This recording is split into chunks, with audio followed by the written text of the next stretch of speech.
नमस्कार मंडळी, आज आपण घरच्या घरी बिना पाकाचे रवा लाडू कसे बनवता याची रेसिपी पाहणार आहोत। तसे मित्रांनो, हे रवा लाडू बनवण्यासाठी अगदी 3 ते 4 साहित्यांचा वापर केलेला आहे आणि चवीला म्हणतो एकदम फर्स्ट क्लास। अगदी मित्रांनो, हे लाडू 4 ते 5 साहित्यात तयार होतात व महिनाभर टिकतात। चला मग रेसिपी बनवायला सुरुवात करूया। सर्वप्रथम मीडियम फ्लेमवरती एक पॅन ठेवून पॅनमध्ये आपल्याला अर्धा कप इतकं साजूक तूप ऍड करायचं आहे। साजूक तूप छानपैकी वितळलं गेलं की यामध्ये चॉप केलेले काजू आणि चॉप केलेले बदाम ऍड करायचे। मनुके देखील तुम्ही इथे ऍड करू शकता। छानपैकी 5 ते 10 सेकंद करता आपल्याला साजूक तुपामध्ये या पद्धतीने परतून घ्यायचे आहे। आता यामध्ये ऍड करायचे 2 कप इतका बारीक रवा। रवा आपल्या जाड असं मिक्सरमध्ये बारीक करून घ्या। आता हा रवा आपल्या साजूक तुपामध्ये मस्त असं हलकासं सोनेरी होईपर्यंत लो टू मीडियम फ्लेमवरती परतवायचा आहे। गॅसची फ्लेम हाय ठेवू नका, नाही तर रवा जळला जाईल। हे बघा मित्रांनो, परफेक्टली तुम्ही 10 मिनिटांनंतर पाहू शकता। लो फ्लेमवरती रवा छानपैकी मी हलकासा सोनेरी भाजून घेतलेला आहे। जास्त डार्क आपल्याला रवा करायचा नाहीये। आता गॅस बंद करून ठेवून छानपैकी हा रवा आपल्या प्लेटमध्ये काढून या पद्धतीने स्प्रेड करायचा आणि पूर्णपणे थंड करून घ्यायचा आहे। भाजलेला रवा छानपैकी थंड झाला की यामध्ये आपल्याला 1 चमच विलायची पावडर ॲड करायची आहे आणि 1.5 कप इतकं पावडर शुगर ॲड करायची आहे। रवा थंड झाल्यानंतर साखर आपल्या नंतरच ॲड करायची, लक्षात ठेवायचं आहे। आणि स्पॅच्युलाच्या मदतीने रव्यामध्ये साखर या पद्धतीने मिक्स आउट करून घ्यायची आहे।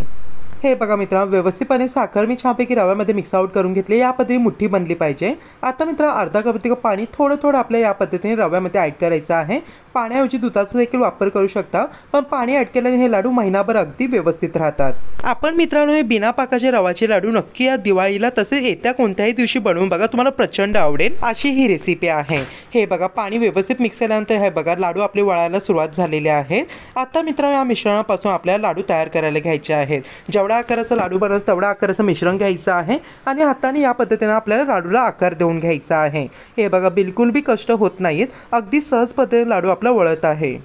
लाडूला मित्रांनो, तुम्ही इथे गार्निशिंगसाठी मी इथे पिस्ता आणि बदाम घेतलेला आहे। या पद्धतीने लावून देत आहे। तुम्ही इथे किशमिश देखील घेऊ शकता। या पद्धतीने लाडूवरती स्टिक करून मी छानपैकी लाडूला आता आकार दिलेला आहे। हे बघा, अगदी गोल गरगरीत सुंदर असा लाडू आपला एक तयार झालेला आहे। हा लाडू आता आपल्याला डिश आउट करून द्यायचा आहे।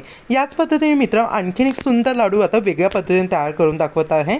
या पद्धतीने लाडूचं मिश्रण घ्यायचं आणि दोन्ही हाताच्या मदतीने आता हा लाडू आपल्याला या पद्धतीने प्रेस करत तयार करून घ्यायचा आहे। हे बघा, या पद्धतीने देखील तुम्ही सुंदर असं सुबक लाडू बनवू शकता।